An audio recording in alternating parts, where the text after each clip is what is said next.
नमस्कार, आप देख रहे हैं समय संवाद और मैं हूं आपके साथ उमा राठौर।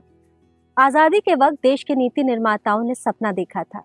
सपना एक ऐसे राष्ट्र के निर्माण का जो हर तरीके से आत्मनिर्भर हो, जिसकी संस्कृति का सरोकार सिर्फ भारतवर्ष ही नहीं बल्कि पूरा विश्व करे, जहां शिक्षा सिर्फ डिग्रियां बांटने का माध्यम ना हो बल्कि छात्रों को जिंदगी जीने का सलीका सिखा सके, जहां विविधता में भी एकता के रंग नजर आ सकें। काफी मंथन हुआ और उसके बाद देश के नीति निर्माताओं ने सोचा कि युवाओं का एक ऐसा वर्ग तैयार किया जाए जो देश को हर समय साथ लेके चल सके, जो सिर्फ अपनी शिक्षा दीक्षा पर ही काम ना करे बल्कि जब मदद की बात हो तो पहले हाथ उनके बढ़े। और इसी के साथ स्थापना हुई एनएसएस यानी नेशनल सर्विस स्कीम की। अपनी स्थापना के साथ ही हर साल एनएसएस के लाखों वॉलंटियर्स देश में बदलाव का कारण बन रहे हैं। ये बदलाव चाहे उनके आसपास रहने वाले लोगों की जिंदगी में हो, चाहे स्कूल में जाकर छोटे बच्चों को तालीम देने की बात हो, पर्यावरण संरक्षण करना हो या आपदा के समय में मदद के पहले हाथ बढ़ाना हो। इन वॉलंटियर्स ने, इन युवाओं ने हमेशा इस बात का भरोसा दिलाया है कि देश की नीति निर्माताओं ने जो सपना देखा था और उनकी ताकत पर जो भरोसा जताया था वो बेवजह नहीं थी। एनएसएस की इसी यात्रा को और करीब से समझने के लिए आज हमारे साथ समय संवाद के मंच पर जुड़ चुके हैं डॉक्टर प्रभाष चंद्र पाठक सर, जो बीबीडी यूनिवर्सिटी में एनएसएस के प्रोग्राम कोऑर्डिनेटर हैं। बहुत बहुत स्वागत है सर आपका हमारे समय संवाद के मंच पर। धन्यवाद मैडम। सर, एनएसएस के बारे में तो मैंने अभी सतही तौर पे बात की, लेकिन क्योंकि आप हमारे साथ आज हमारे स्पेशल गेस्ट के तौर पर आए हैं तो मैं आपसे जानना चाहूंगी कि एनएसएस वाकई में क्या है और ये कैसे काम करता है। सबसे पहले तो मैम आपको बहुत बहुत धन्यवाद कि आपने एनएसएस के बारे में जानने के लिए मुझे बुलाया। एनएसएस राष्ट्रीय सेवा योजना यानी कि नेशनल सर्विस स्कीम, ये भारत सरकार की एक योजना है। इस योजना के थ्रू हम बच्चों को बुकिश नॉलेज के अलावा हम उनको समाज से जुड़ना सिखाते हैं और एक्चुअल में जो उनकी ग्रोथ होनी चाहिए, जो बच्चों को बुकिश के अलावा जो उनको सीखने की ज़रूरत है और समाज के प्रति उनको जागरूक होने की और समाज के प्रति जो जिम्मेदार होने की ज़रूरत है, उसको हम एनएसएस के थ्रू उनको सिखाते हैं। और इसके लिए मैं धन्यवाद करूँगा अपने बीबीडी यूनिवर्सिटी के मैनेजमेंट को कि वो मैनेजमेंट भी फोकस इस बात पे करता है कि बुकिश नॉलेज के अलावा, बुकिश के अलावा, डिग्री बांटने के अलावा बच्चे का एक होलिस्टिक डेवलपमेंट होना चाहिए, बच्चे को समाज के प्रति संवेदनशील होना चाहिए। उसके लिए एनएसएस तो एक माध्यम है। हमारे बीबीडी यूनिवर्सिटी के मैनेजमेंट के पास कई सारे माध्यम हैं जिसके थ्रू वो बच्चों को और समाज की सेवा करते हैं। उसी में से एक कड़ी बाबू बनारसीदास योजना की एनएसएस योजना। बिल्कुल सर, और जैसे आप कह रहे थे मैनेजमेंट की बात कर रहे थे, तो चाहे हमारी चेयरपर्सन मैम हो, अलका दास मैम हो या प्रेसिडेंट सर हो, विराज सागर दास सर हो, इनका हमेशा से विजन बहुत क्लियर रहा है कि जो युवा हैं वो राष्ट्र के निर्माण में पीछे से काम नहीं करे, बैकएंड से काम नहीं करे, सामने आए और आगे आके मदद के हाथ बढ़ाएं। तो सर, जैसे कि आप प्रोग्राम कोऑर्डिनेटर हैं और आप बता रहे थे कि 2015 से जब से एनएसएस की शुरुआत हुई है तब से आप एनएसएस का हिस्सा हैं, तो बतौर प्रोग्राम कोऑर्डिनेटर आपकी क्या जिम्मेदारी होती है एनएसएस में? बच्चों का सिलेक्शन से लेकर के पहले तो हमें बच्चों के अंदर वो एंथुजियाज्म डेवलप करना होता है। वो और पहले तो हमें उस एंथुजियाज्म के बच्चे सेलेक्ट करने होते हैं जिनको वास्तव में सोशल सर्विस करनी है, जिनको वास्तव में समाज के लिए काम करना है, जो कि वास्तव में ये सोचते हैं कि समाज का जो पिछड़ा तबका, समाज का वो तबका जो सीढ़ी के आखिरी पावदान पे खड़ा है, उनके लिए उन्हें कुछ करना है। ऐसे बच्चों को सेलेक्ट करना सबसे बड़ा काम होता है। उसके बाद उन बच्चों को दिशा देना कि उनको किस किस प्रोग्राम के थ्रू वो समाज से जुड़ सकते हैं, किस किस तरीके से वो गांव में जा कर के उनकी मदद कर सकते हैं, किस तरीके से वो जो गांव के स्कूल हैं, जो बच्चे छोटे छोटे बच्चे हैं, उनको अभी से किस तरीके से वो सिखा सकते हैं। ये सारी चीज़ें बच्चों को समझाना, जो स्वयंसेवक हैं उनको समझाना, ये एक बहुत बड़ा काम होता है। और जिसको मैं कोशिश करता हूँ करने की, कितना कर पा रहा हूँ ये तो अलग बात है। नहीं सर, बिल्कुल। हाँ। जैसे आप कह रहे थे कि स्कूल में जाना और बच्चों को शिक्षा देना, और बहुत सी चीज़ें होती हैं जो आप देख के सीखते हैं। तो अभी हम उत्तर धौना गांव में मौजूद हैं और उत्तर धौना गांव के बहुत सारे स्कूलों में हमें एनएसएस वॉलंटियर्स के साथ जाने का मौका मिला था। एक चीज़ मैंने बहुत नोटिस की, चाहे वो कोई भी स्कूल हो या उत्तर धौना गांव का कोई भी गली नुक्कड़ हो, जैसे ही एनएसएस के जो वॉलंटियर्स आते थे वैसे ही नीली वर्दी वाले भैया आ गए, नीली वर्दी वाली दीदी आ गए, और जो उत्साह के साथ बच्चे नमस्ते करते थे वो वाकई में एक वॉलंटियर, एक स्वयं सेवक ही सिखा सकता है। और इसके लिए आपका बहुत बहुत जो है धन्यवाद, और आपके पूरे एनएसएस टीम का बहुत बहुत धन्यवाद कि बहुत बड़ा बदलाव आप वाकई लेकर आ रहे हैं। सर, आप सिलेक्शन प्रोसेस की बात कर रहे थे, तो क्या सिलेक्शन प्रोसेस होता है? बहुत सारी विंग्स हमने सुना है कि आपके एनएसएस में है, तो उनके बारे में मैं थोड़ा आपसे जानना चाहूँगी। इसमें सबसे बड़ी चीज़ ये है कि जो बच्चे हैं, हमारे यहाँ तो यूनिवर्सिटी में बहुत सारे बच्चे हैं और भारत सरकार की तरफ से हमें एक फिक्स काउंट होता है, उतने बच्चों को ही हमें सेलेक्ट करना होता है। मतलब कोई अनलिमिटेड नहीं है कि कितने भी बच्चे सेलेक्ट करके हम काम करा लें। मैनेज करने में इजी हो जाता है। हाँ, तो हमें उतने ही, अभी तक हमारे पास 2 यूनिट थी। 2 यूनिट का मतलब कि 200 बच्चे हम मैक्सिमम एनएसएस के स्वयंसेवक रख सकते थे।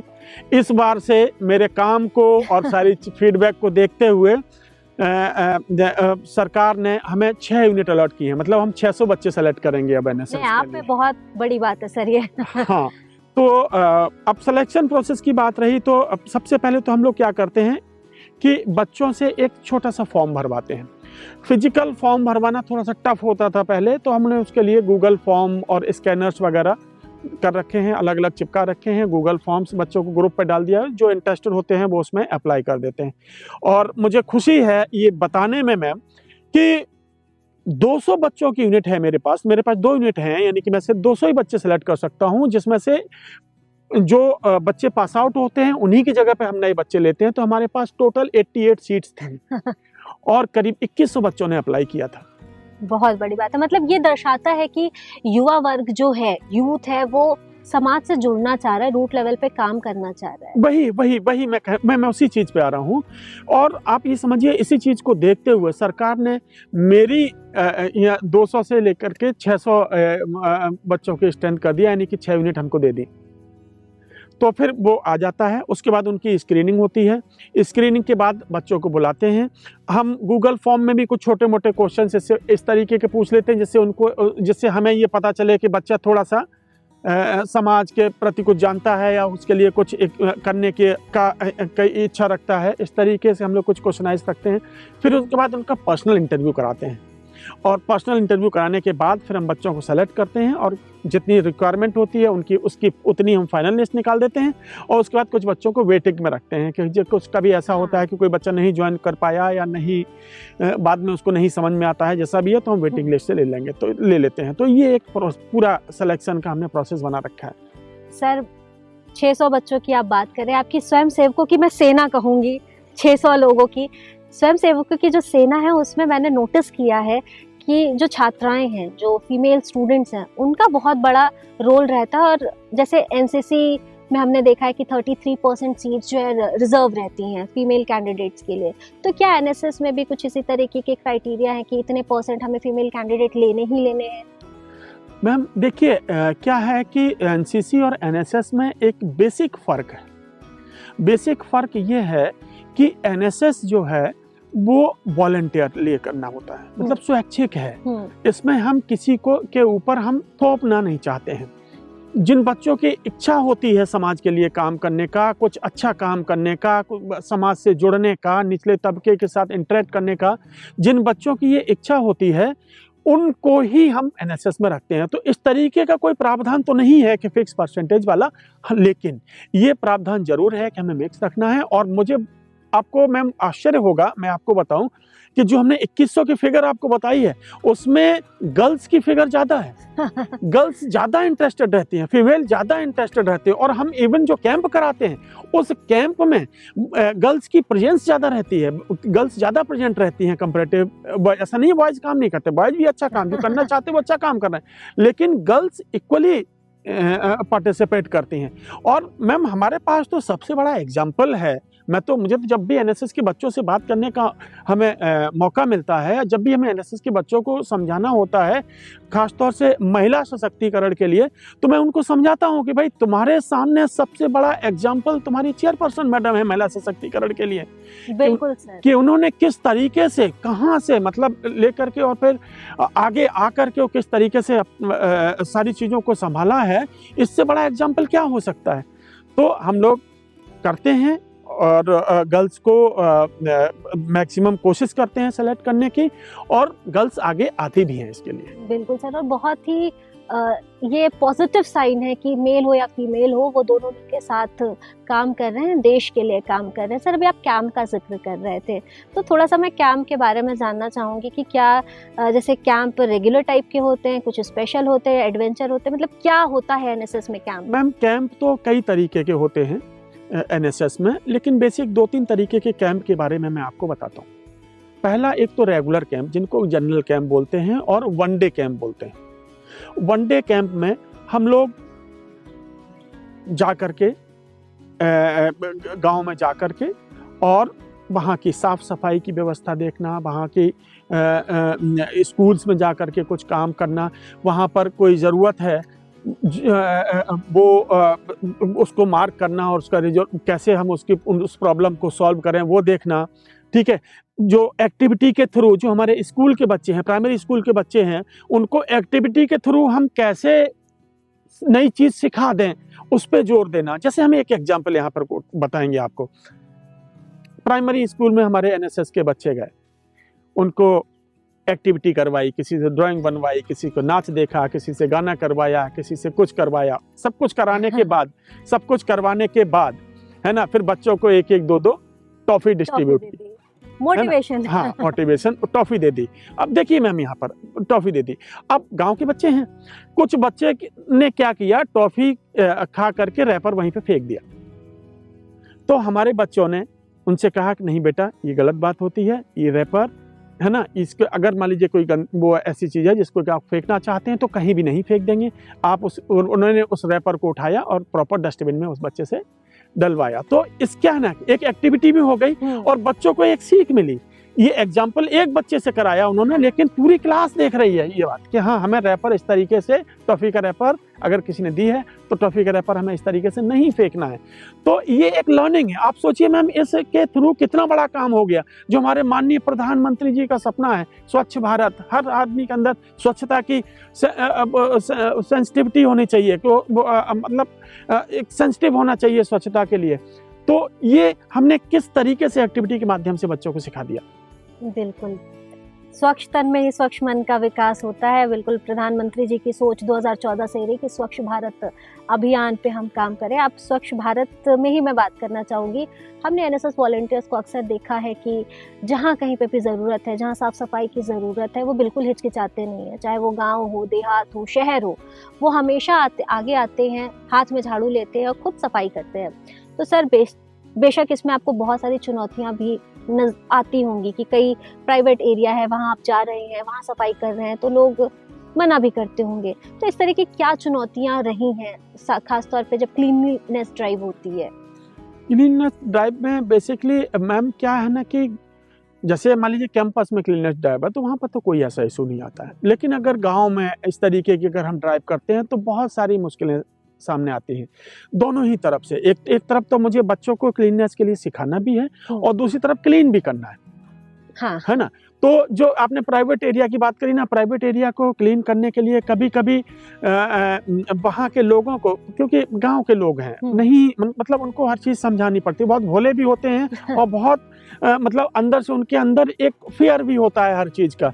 तो पता चला उनके, आप घर के सामने जाकर के चबूतरा की सफाई है, वहाँ पे जाकर के अगर सफाई करने लगे, कुछ गंदा देखा, उनको ऐसा लगा कि ऐसा तो नहीं कि यहाँ पर अभी कुछ करने लगे, सही बात है ना, कब्जा करने तो नहीं आ गए, है ना। बहुत बड़ा डर है सर। तो इस तरीके की चुनौतियां आती हैं, उनको समझाया जाता है, उनको अवेयर कराया जाता है कि अगर आपने ये साफ किया होता तो हो सकता है हम लोगों को नहीं करना पड़ता, इसलिए आप आगे से साफ करिएगा।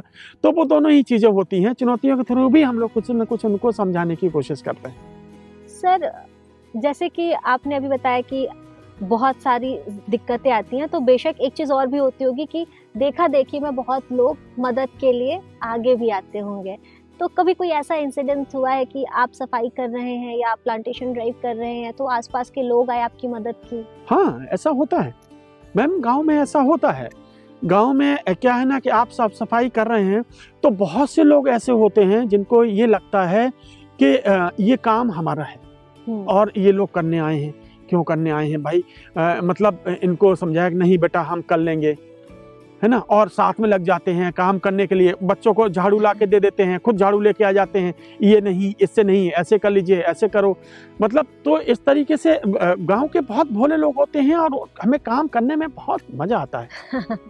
बिल्कुल सर, जैसे अभी आप बात कर रहे थे स्वच्छता के बारे में, तो मैं आपसे ये जानना चाहूँगी कि गांव देहात में तो अलग तरीके से समस्याएं होती हैं, लेकिन जब आप बड़े लेवल पे और बड़े लेवल पे काम करते हैं, जैसे नदी की सफाई का बहुत जोर शोर से अभियान चल रहा है, कुड़िया घाट है और भी गोमती नदी की सफाई है, तो जब आप ऐसी जगहों पर जाते हैं तो क्या चुनौतियां होती हैं? और मैं आउटकम भी जानना चाहूँगी कि आप गए, सफाई हुई, उसके बाद क्या नज़ारा निकल कर आता है?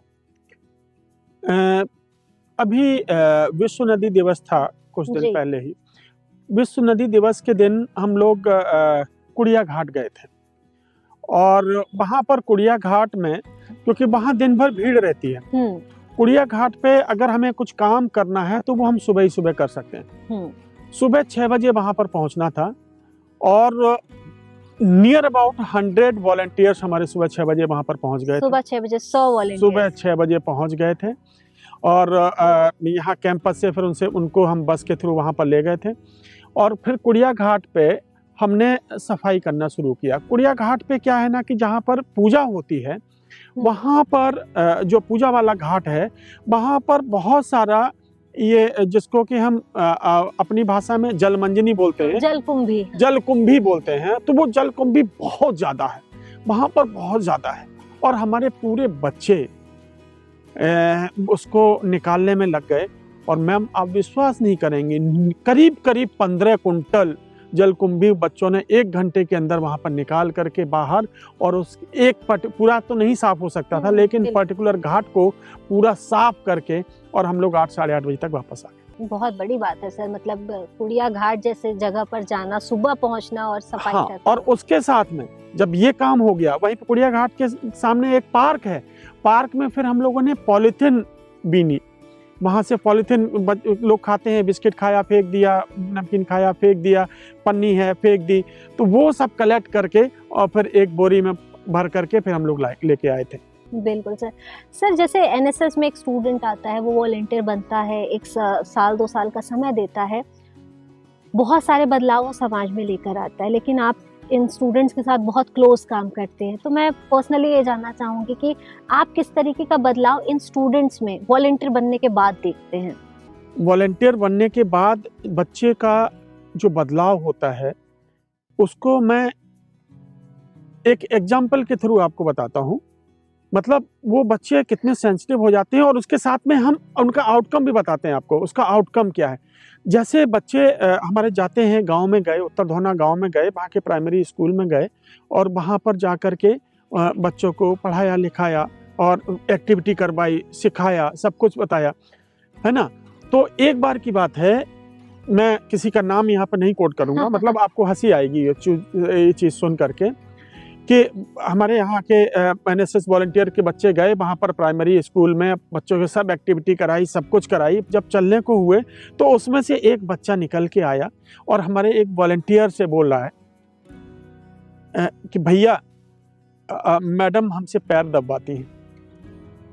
बात सिर्फ पैर दबाने की वो नहीं है, वो मेरा काम नहीं है, ना वो मेरा डोमेन है। मेरा काम ये है उस बच्चे के अंदर ये इतना अपनापन डेवलप कर देना कि वो अपनी किसी परेशानी को कह पाए।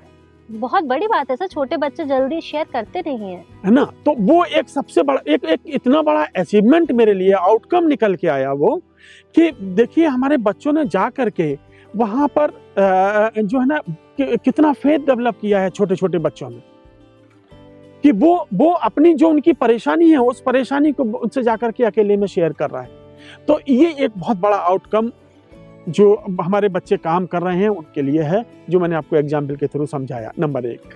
नंबर 2, मैं उसी उत्तर धोना में, उसी गांव में वो मेरे एनएसएस का एडॉप्टेड विलेज है, जिसको कि हमने उसको गोद ले रखा है, जो भी परेशानी होती करती है, और उसका पूरा डेटा मेरे पास है कि उस गांव में कितनी विधवाएं रहती हैं, उस गांव में कितने बुजुर्ग रहते हैं, जो बुजुर्ग रहते हैं उनकी वृद्धावस्था पेंशन बनी है कि नहीं बनी है, जो विधवा रहती हैं उनकी विधवा पेंशन बनी है अभी तक कि नहीं बनी है, आयुष्मान कार्ड बन रहे हैं, कितने लोगों के बने हैं, अभी इस पे अभी हम लोग काम कर रहे हैं, अभी हम लोग डेटा बना रहे हैं उसका, कितने लोगों का आयुष्मान कार्ड बना है, किसका अभी बनना बाकी है, और उस पर सब कुछ पूरा जो नहीं हो पा रहा है उस पर हम लोग अप्लाई कराते हैं, उनको आयुष्मान के लिए अप्लाई कराते हैं, उनको वृद्धावस्था के लिए अप्लाई कराते हैं, उनको विधवा पेंशन के लिए अप्लाई कराते हैं।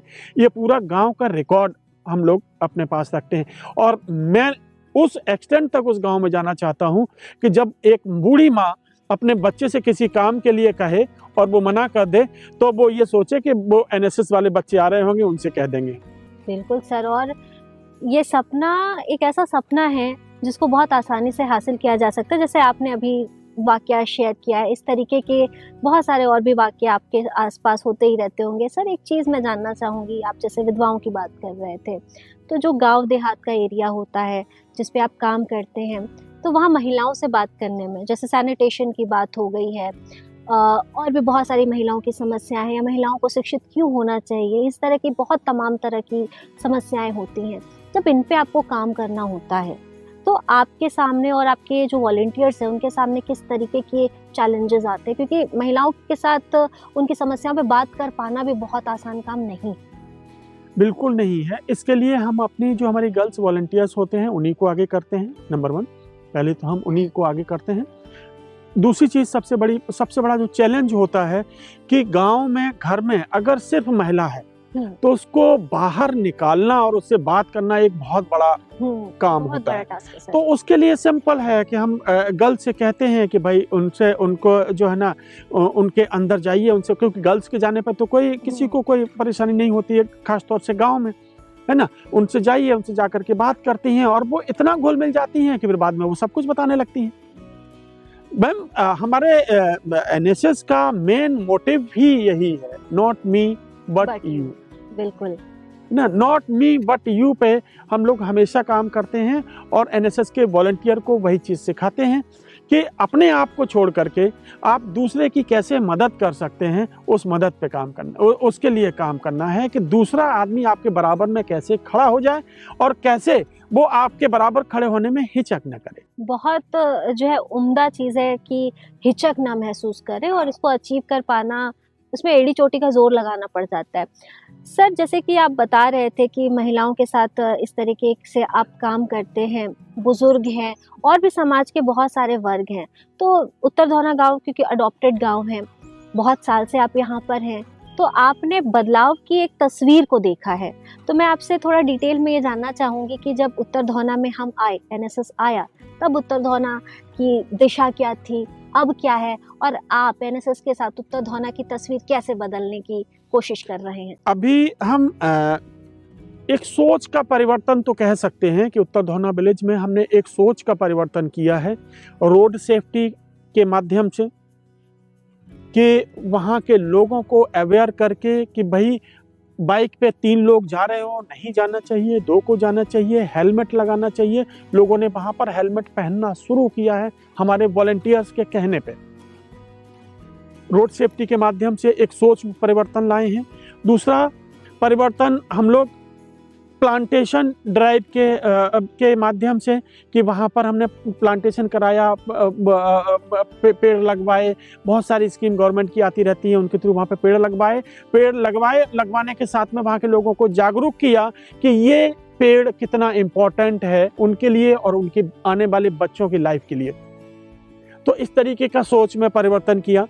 नंबर 3, जो हमने बताया कि हमने वहाँ पर रिकॉर्ड बना, मतलब डेटा कलेक्ट किया है वहाँ का, जो डेटा हमने कलेक्ट किया है वो हमारा फ्यूचर है। उस डेटा पे हमें फ्यूचर में काम करना है कि वहाँ पर कितने लोगों को वृद्धा पेंशन नहीं मिल रही है, कितने लोगों को वहाँ पर विधवा पेंशन नहीं मिल रही है, कितने लोगों का वहाँ पर आधार कार्ड नहीं बना हुआ है, कितने लोगों का वहाँ पर आयुष्मान कार्ड नहीं बना हुआ है।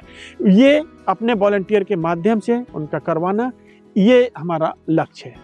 सर, साल 2024 में एनएसएस की बहुत सारी एक्टिविटीज़ को मैंने बहुत ही क्लोजली देखा, और एक एक्टिविटी, एक जो ड्राइव आपकी थी, वो मुझे बहुत ही ज़्यादा एक्साइटेड करती थी कि वोटर्स को अवेयर करना है। नो डाउट, जब आप गांव में आते हैं तो वोटर्स को, गांव के लोगों को उनकी वोट की कीमत को समझाना बहुत मुश्किल काम होता है। तो मैं थोड़ा सा जानना चाहूँगी कि ये क्या मिशन था और किस तरीके से आपने इसे अचीव किया था। वोटर्स अवेयरनेस एक गवर्नमेंट की तरफ से भी, भारत सरकार की, उत्तर प्रदेश सरकार की तरफ से भी एक बहुत बड़ा इनिशिएटिव है कि हमें लोगों को ये जागरूक करना है, उनको वोट की कीमत समझानी है कि उनके एक वोट की कीमत क्या हो सकती है। गांव में सबसे बड़ा चैलेंज वोटर अवेयरनेस के लिए ये आता है, उनको ये लगता है कि हम ये कहते हैं कि इसको नहीं, इसको वोट दो। हम लोग इस पर बिल्कुल काम नहीं करते। सबसे पहले उनको बताते हैं हमें इससे कोई मतलब नहीं है कि आप किसको वोट कास्ट करते हो, हमें मतलब इससे यह है कि आप वोट कास्ट करते हो कि नहीं करते हो। बिल्कुल। और वोट कास्ट करने से उनके जीवन में क्या परिवर्तन हो सकता है, और एक वोट का क्या महत्व होता है, वो हमें समझाना है उनको। और वहाँ के जो गांव के जो युवा हैं, खास तौर से युवाओं को, वहाँ के जो स्कूल के बच्चे हैं, अभी उनका वोट नहीं भी बना है, लेकिन वो आगे जाकर के अपना वोट बनवाएंगे, और वोट बनवाने के बाद उनको वोट जरूर देना है। ये महत्व उनको अभी से डालना पड़ेगा कि वोट उनका कितना जरूरी है। हमारे जो पुराने पूर्व अध्यक्ष महोदय थे बीबीडी ग्रुप के माननीय श्री अखिलेश दास जी, उन्होंने स्टेज पे खड़े होकर के जब एक बार ये बोला था कि मेरे 2 बच्चे नहीं हैं, मेरे ये सारे बच्चे हैं, मैम वहीं से तो नॉट मी बट यू की बिल्कुल सोच शुरू होती है। तो हमारे मैनेजमेंट की भी यही सोच है, वही हमारे पूर्व अध्यक्ष जी की थी, वही हमारी प्रेजेंट चेयरपर्सन मैडम की है, वही हमारे प्रेसिडेंट सर की है। बिल्कुल सर, और ये बहुत बड़ी बात होती है कि आप पूरी कम्युनिटी को अपना बच्चा कह रहे हैं, और उन सिर्फ कहते ही नहीं थे, हम लोगों ने सुना भी है कि कोई भी जरूरत की सिचुएशन होती थी वो सबसे पहले खड़े होते थे। और आज भी हम देखते हैं आज भी कोई ऐसी सिचुएशन है तो वो हाथ हमेशा तैयार रहते हैं। मैम ये एक बहुत बड़ी प्रेरणा है हम लोगों के लिए, जो इतना खुल के जाकर के हम लोग ये सब समाज का काम कर पाते हैं, क्योंकि हमें पता है कि हमारी मैनेजमेंट की सोच क्या है। बिल्कुल, और मदद कर रहे हैं, बैकएंड से सपोर्ट कर रहे हैं। हाँ, बैकएंड पे सपोर्ट है, और हर तरीके से समाज मदद करते हैं। बहुत सारे इनिशिएटिव्स लखनऊ में चल रहे हैं जिसमें वो समाज का काम करते हैं। तो इसीलिए हम लोग भी खुल करके एनएसएस के माध्यम से ये काम कर पाते हैं। हेल्थ को लेके बहुत ज़्यादा एक कंजर्वेटिव सोसाइटी होती है, खासतौर पे गाँव में। अब आप उनको अगर कहें कि ये दवाई खा लीजिए या इस बीमारी का इलाज ऐसे नहीं होता, और ख़ासतौर पे जब सांप काट ले किसी को या कोई जहरीला कीड़ा काट ले, तो लोग जो है दवाई लेने नहीं जाते हैं। उनको लगता है कि हम सबसे पहले जाएं, किसी हकीम के पास जाएं, झाड़ फूंक करा ले। ऐसे सिचुएशन भी आमतौर पे आपको देखने को ज़रूर मिलती होगी। तो हेल्थ को लेके आप कैसे जागरूक करते हैं कि भाई ये सही है और ये गलत है? मैम, रूढ़वादिता गाँव में तो कूट कूट करके भरी हुई है। वहाँ पर आज भी 2 बार दवाई लेने गए, और अगर बुखार नहीं उतरता है तो वो तीसरे दिमाग में उनके तांत्रिक ही आता है। है ना? फैक्ट है सर, हाँ, ये फैक्ट है। और इसको समझाना, इसको वहाँ के लोगों को समझाना कि नहीं, आपका जो है ना तांत्रिक अलग चीज़ है, और जो मेडिसिन है, जो परेशानी है, वो अलग चीज़ है। ये एक बहुत बड़ा चैलेंज है। इस पे हम लोग काम करते हैं, वहाँ के लोगों को समझाते भी हैं। वहाँ पर हम लोगों ने डेंटल कैंप लगवाया। उस गांव में हम लोगों ने डेंटल कैंप लगवाया। वहाँ के सारे बच्चे, स्कूल के बच्चे, गांव के लोग, बुजुर्ग लोग, सबका डेंटल चेकअप कराया। पकड़ करके डेंटल चेकअप कराया। और ऐसे नहीं डेंटल चेकअप, दांत अपना ऐसे नहीं दिखाना चाहते हैं, उनको हम लोगों ने पेस्ट और ब्रश प्रोवाइड कराया। तो उनको जब ये लगता है कुछ मिले हाँ, तो फिर आकर के चेकअप कराया, वो कराया। हम लोगों ने आई चेकअप कैंप लगवाए, जहाँ पर वहाँ पर बुजुर्ग लोगों की हमने आई टेस्ट करवाई, आई चेकअप हेल्थ के लिए आई चेकअप कैंप वगैरह भी लगवाए। और हम लोग अपने एनएसएस में बहुत सारे ब्लड डोनेशन कैंप्स कराते रहते हैं। वहाँ पर हम लोग गाँव के लोगों को बताते हैं कि कभी किसी को ब्लड की ज़रूरत हो तो वो हमारे एनएसएस के बच्चों से कांटेक्ट कर सकता है। गांव में जनरली ये भावना होती है ना कि ब्लड देने से कमजोरी आ जाएगी, कि हम अपना खून क्यों दें, हम अपना दें और उसको क्यों हम दें। तो ये एक रूढ़वादी सोच है। तो वहाँ पर ये अवेयरनेस कराना कि हम लोग देखिए ब्लड डोनेशन कैंप करा रहे हैं, हमारे वॉलंटियर डोनेट कर रहे हैं, मैं भी डोनेट कर रहा हूँ, आप भी कर सकते हो। इसको ब्लड डोनेट करने से कोई नुकसान नहीं है। साथ ही अगर कभी आपके परिवार में आपके साथ ऐसी कोई दिक्कत आ जाती है कि आपको ब्लड की ज़रूरत है, तो फिर आप हमारे यहाँ से कॉन्टैक्ट करके ब्लड ले भी सकते हो। लेकिन सबसे ज़्यादा उनको ये काउंसिल करना होता है कि ब्लड को डोनेट करने से आपके अंदर कोई हेल्थ इशू नहीं होना है, बल्कि हेल्थ अच्छी होगी और बेहतर होगी। तो सर, ये तो आपने बहुत सारे ड्राइव, सोशल ड्राइव जो आप लोग करते हो उसका जिक्र किया, मोटे मोटे तौर पे आपने बताया। मैं थोड़ा और इन डिटेल जानना चाहूंगी कि आई चेकअप हो गया, डेंटल चेकअप हो गया, इसके अलावा और क्या क्या एनएसएस करता है? एनएसएस सबसे बड़ा जो काम करता है वो क्लीननेस ड्राइव का करता है। उससे बड़ा काम करता है वुमेन एम्पावरमेंट पे करता है। उससे बड़ा काम करता है प्लांटेशन का काम करता है। हेल्थ केयर पे काम करता है। हेल्थ केयर में जैसे कि हमने बताया ब्लड डोनेशन पे हमारा बहुत बड़ा काम है। दूसरा फिर उसके बाद जो है ना रोड सेफ्टी पे काम करता है। हम लोग रोड सेफ्टी के लिए बहुत अवेयर करते हैं, जो कि सोच का परिवर्तन हम गांव में देख रहे हैं। गांव के लोगों में रोड सेफ्टी की वजह से जो कैंप होते हैं और उनको समझाते हैं, उसकी वजह से उन लोगों में क्या परिवर्तन आया है। रोड सेफ्टी पे हम लोग काम करते हैं। हम लोग साथ में हम लोग जो माय भारत पोर्टल अवेयरनेस का काम है, उस पे हम लोग कैंप करके वो अवेयरनेस करवाते हैं, है ना। डिजिटल कैश के लिए मैम, मैंने शायद अपनी लाइफ में अब आज तक एक टाइम ऐसा देखा है जहां पर लोग पैसे को नहीं छूना चाहते थे। बिल्कुल सर, और उस पे भी सिर्फ वही टाइम ऐसा है जब लोग पैसे से दूर भागते थे, पैसे को छूना नहीं चाहते थे, है ना। उस टाइम पे हम लोगों ने कैशलेस चौपाल कैंप लगाया। आसपास के मार्केट में, गांव के आसपास के जो छोटे छोटे वेंडर्स हैं, छोटे छोटे मार्केट, उनको बताया कि आप इस तरीके से आप नहीं पैसा लेना चाहते हो, इस तरीके से आप पैसा ले सकते हो, है ना। कैशलेस चौपाल हम लोगों ने पूरे एक हफ्ते ड्राइव चलाई, कैशलेस चौपाल। तो फिर वहाँ से कैशलेस लेन देन शुरू हुआ। सर, आप जिस दौर की बात कर रहे थे उस दौर में मैं आपको वापस से लेके जाना चाहूंगी। 2020-22 का दौर पूरे विश्व के लिए बहुत भयावह दौर था, बहुत बुरी यादें हम सबको देकर गया है। वो दौर जब हम किसी से मिल नहीं पा रहे थे, बात नहीं कर पा रहे थे, वहाँ पे अगर आपको किसी की मदद करनी, और गांव देहात में तो स्थिति और भी ज़्यादा भयावह थी, कैसे एनएसएस वॉलंटियर्स ने काम किया, कैसे वो निकल कर आए और क्या क्या डिफिकल्टीज उस वक्त उन्होंने फेस की थी? वो एक ऐसा दौर था जिस पे वास्तव में काम कर पाना एक बहुत मुश्किल काम था। वहाँ पर सबसे मुश्किल काम था काम करना। बिल्कुल सर।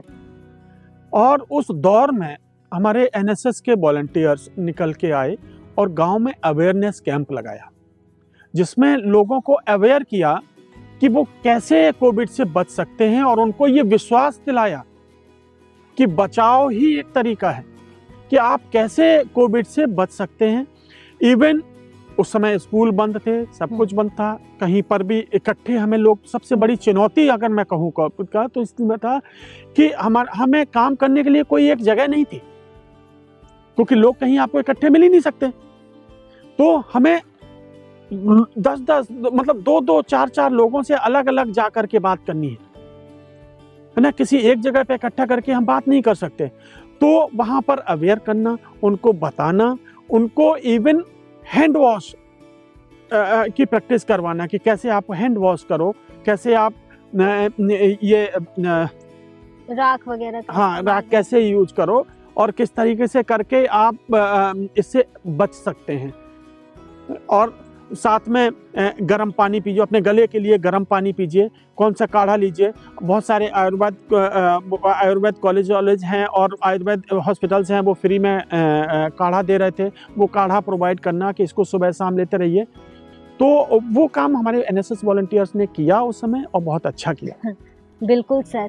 तो अब मेरा आखिरी सवाल आपसे रहेगा सर, आपको बहुत सारे युवा सुनने वाले हैं समय संवाद के मंच से, तो क्या आप उन्हें मैसेज देना चाहेंगे कि वो एनएसएस या ऐसी किसी संस्था से जुड़े और देश सेवा में अपना योगदान दें?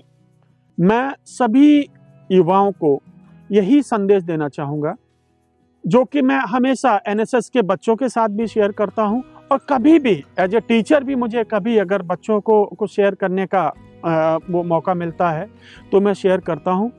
पहली चीज़ तो ये, एनएसएस का motive not me but you. इसके साथ में हम उनको बताते हैं, जीवन में एक चीज़ याद रखिए, जिंदगी में कभी भी बड़ा आदमी बनने की कोशिश मत करिए।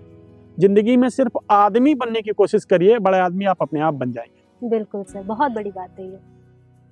क्योंकि बड़ा वो आदमी बनना हमारे हाथ में है, बड़ा आदमी या छोटा आदमी बनना हमारे हाथ में नहीं है। तो जो हमारे हाथ में नहीं है उसके पीछे हम क्यों दौड़ें? हमारे हाथ में आदमी बनना है, तो हम अगर जो हमारे हाथ में है उस पर आप काम करिए और एक अच्छा आदमी बनिए, एक आदमी बनिए। बड़े आदमी चक्कर में मत पड़िए। बड़ा आदमी और छोटा आदमी बनाना ऊपर वाला है, वो बनाएगा आपको आपके हिसाब से। और अगर आप आदमी बन गए तो बड़े आदमी तो अपने आप बन जाएंगे। बहुत बहुत सही बात आपने कही कि इंसान बनना ज़्यादा ज़रूरी है, बड़ा इंसान या छोटा इंसान जैसी कोई चीज़ नहीं होती। सर बहुत बहुत शुक्रिया, आप समय संवाद के मंच पर आए, अपना कीमती वक्त हमें दिया। बहुत बहुत धन्यवाद आपको कि आपने कम से कम इतना एनएसएस के बारे में और सबका जानने की इच्छा रखी और आपने जाना समझा चीज़ों को। मुझे विश्वास है कि मेरी बात युवाओं तक पहुंचेगी और युवा कुछ न कुछ इस पर अमल करेंगे। बहुत बहुत शुक्रिया सर। तो ये थे हमारे साथ डॉक्टर प्रभाष चंद्र पाठक सर, जिनसे हमने जाना कि एनएसएस किस तरीके से काम कर रही है, एनएसएस का एम क्या है, समाज के हर वर्ग को साथ लेकर चलना, और न सिर्फ साथ लेकर चलना बल्कि उन्हें मुख्य धारा में लेकर आना। एनएसएस वॉलंटियर्स का ये काम बताता है कि देश के युवा तत्पर हैं, तैयार है और नए भारत के निर्माण की राह पर अग्रसर हैं। समय संवाद के इस खास एपिसोड में फिलहाल के लिए इतना ही। आप जुड़े रहिए हमारे साथ। नमस्कार।